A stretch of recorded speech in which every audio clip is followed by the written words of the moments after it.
Welcome to another episode of Crypto Maniac, where we decode the crypto space every single day. And today I just really wanted to make a fairly short video, kind of on the heels of yesterday's video, but to kind of stretch that topic out a little bit.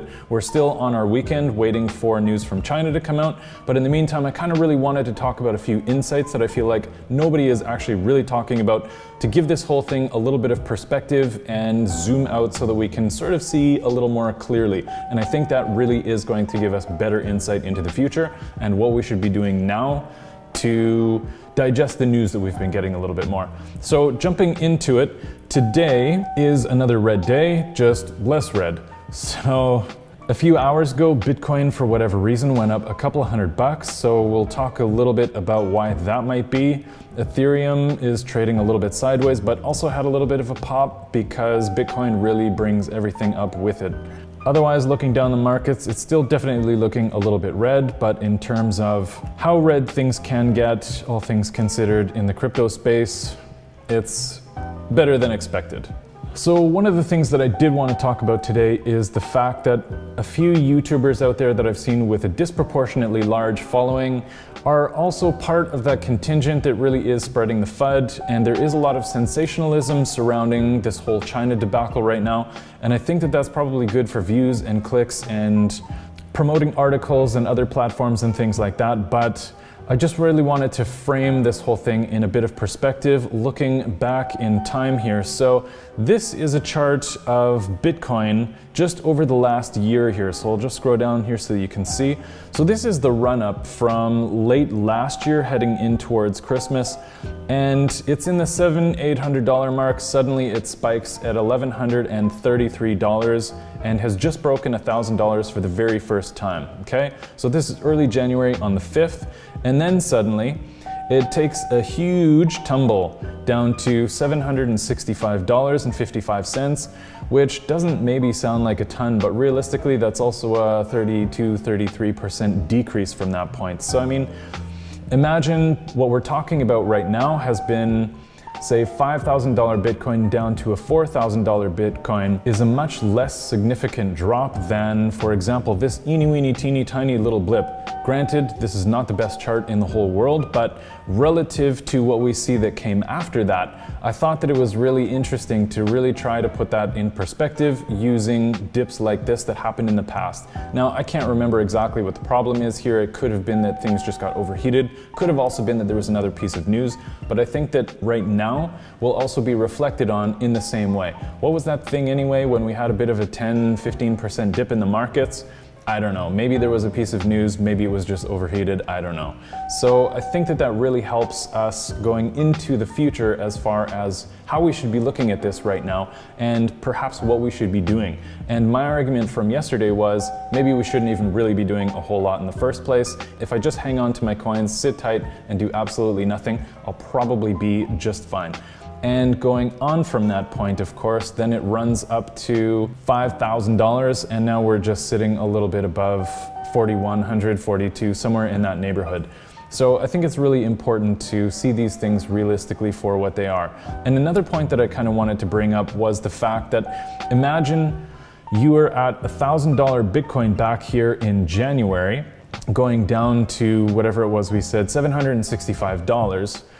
If you were to tell your future self then that we would be complaining that we're only sitting at a $4,200 Bitcoin only a few months later, I think from that perspective, you would be super happy to have a $4,000 Bitcoin. So going from 1,000 up to 4,000 is pretty significant, and I think you'll agree this makes us all happy. That said, coming from a $5,000 Bitcoin down to a $4,000 Bitcoin makes us less happy. So I think we kind of need to reframe how we actually look at these things in order to sort of chart what we should be doing next, because a $5,000 Bitcoin down to a $4,000 Bitcoin does not mean that we should be panicking, and everything is going to be just fine. Of course, we can't see what's on the other side of this chart. It stops here. Where it winds up, we don't know. But the overall trend has always just simply been up, and there's more innovation and more adoption than ever before.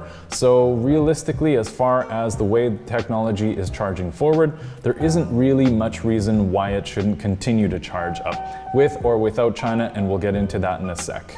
And speaking of putting things in perspective, here's an interesting article that came out a little bit earlier on today from the Cointelegraph, which asks, can any government even really ban Bitcoin at all?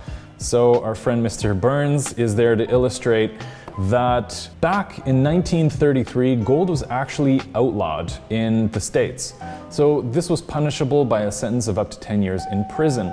So the ban issued by Roosevelt went on for some 4 decades before President Ford legalized gold ownership, and things went on as they perhaps should have all along. And so the article goes on to basically say, what is it exactly that China plans to do? So yes, of course, China can go ahead and shut down these exchanges if they want to, but they can't really control the spread of Bitcoin. Whether people in China actually are on board with Bitcoin or not, whether all of China is out of the Bitcoin game or not, Bitcoin will still continue whether China is on board or not. So I think that's also really important to see.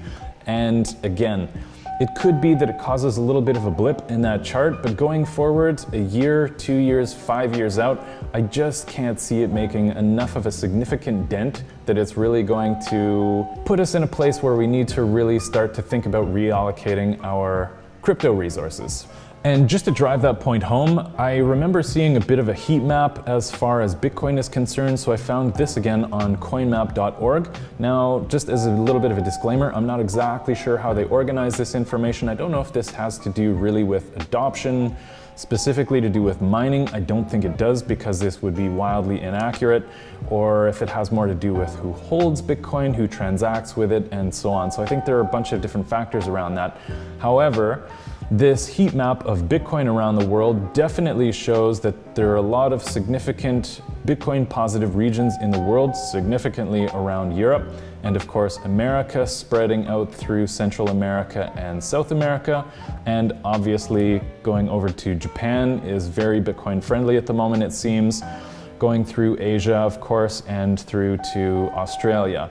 So just thinking about this whole heat map even, and talking about perspective, considering that we estimate currently that around 1% of the world's population is even really on board with Bitcoin, we could even theoretically go forward with Bitcoin without China even being part of the picture at all. Now, is that really likely? No, of course, China will always have something to do with Bitcoin, and there are a lot of Chinese people, I think, that really do see the merits outside the government, so that's a bit of a separate issue. That said, just saying that if all Chinese people, I recognize that it's about 1/5, 1/6 of the world's population, but all things considered, what from that 1% of people who are interested in Bitcoin and actually hold it, transact with it, what of that percentage is actually the Chinese population? So that's a little bit tricky to say, but I do think that, of course, even completely if we had to do without China altogether, we certainly could do that. And in yesterday's video, I also talked about how Japan is definitely ramping up its mining game as well, and Russia has also said that it really wants to start to take on China as a mining competitor. So I also just mentioned a little bit earlier on in the video that Bitcoin had a price pop of about $200 over a period of a couple of hours. So while that's not overly significant, also the question is, why is that even? So I think that there are 2 possible reasons for that. One of them could be that there are enough articles and videos out there who are trying to really disqualify the statements put out by China regarding Bitcoin and Bitcoin exchanges as being false information. So that has neither been confirmed nor denied. So we still honestly have to wait a little bit for that, because it still could be a precursor to something that is actually brewing in the background that has yet to be actually officially released. So we'll have to wait and see on that. But the second thing is that this article also came out, and China has said that this ICO ban that they've put on the crypto space is actually only temporary at this moment. So they're kind of slowly easing off the bold statement that everything is just absolutely banned. So that is also good news, of course. And it appears as though this ban on ICOs is really only going to be temporary until they can kind of crack down on licensing and put something in place that actually does make sense, which will hopefully just get rid of some of the scammers out there, because that has become a hotbed of danger as well for a lot of investors, not even just in China, but all over the place. So it might not be a bad idea if it's regulated from a lot of different places, not even just China. So that would actually be nice to see as far as a little bit of consumer protection. But on the other hand, of course, these wild gains and wild losses are made because it's completely unprotected and because it is the Wild West. So you have to weigh these benefits with the disadvantages. So moving on, in the midst of all of this bad news coming out of China and all of this FUD that's being spread, interestingly, news coming out of Switzerland saying that in Chiasso, Switzerland municipality, they're going to allow citizens to pay their taxes in Bitcoin. Granted, it's only up to about 250 Swiss francs. The franc is worth roughly $1. I think maybe it's worth just a little bit more than that. But the fact that they're actually willing to accept Bitcoin at all, legally within the country, I think is a huge step. And what's more about this article is that these regions within Switzerland appear to be competing with one another. So in Chiasso, Switzerland, they're looking to establish itself as a global hub for Bitcoin adoption. And what they're looking to try to do is actually compete with Zug as a dominant Swiss center for crypto innovation.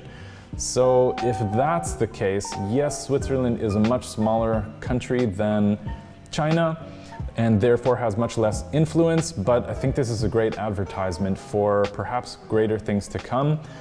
Countries will have the choice to either accept or to deny Bitcoin and try to outlaw it.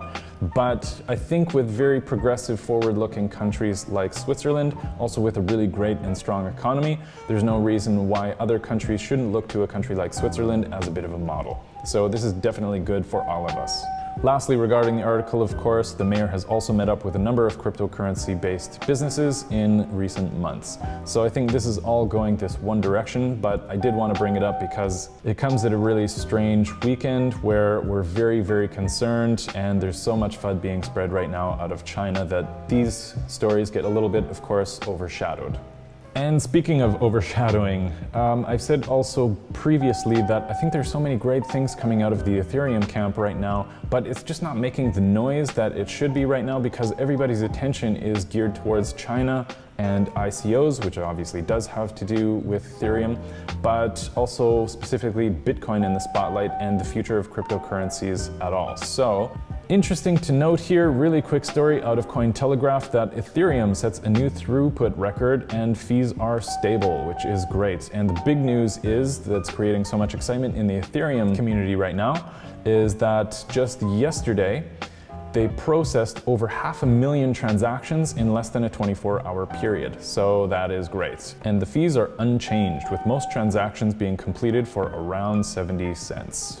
In less great news, we had the story coming out over the last little while saying that Omiza Go is going to airdrop some tokens to anybody holding Ethereum tokens on a specific date in August. It might have been like the 18th or something like that. They wanted to take a snapshot of all wallets holding Ethereum and donate effectively Omiza Go tokens via airdrop. So this leads to more scammers, of course, and there are some phishing issues that have come up with that, where accounts have been compromised because a false Twitter account was set up to look exactly like the Omiza Go Twitter account, except for the small detail that the actual Twitter account is Omiza_Go, and the new one that popped up is Omiza_com.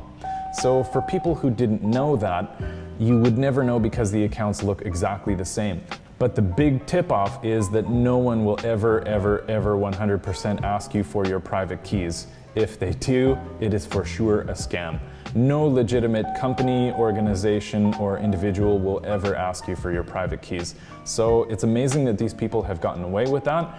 And I think we're in the tens of thousands right now, 30-something thousand at last count, that have been actually siphoned off of these people who have fallen victim to this.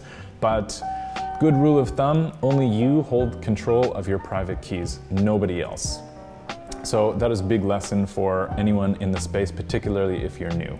And lastly, I thought this was kind of interesting with perspective of putting perspective on what's going on right now and this little blip that's happening in the Bitcoin graph right now.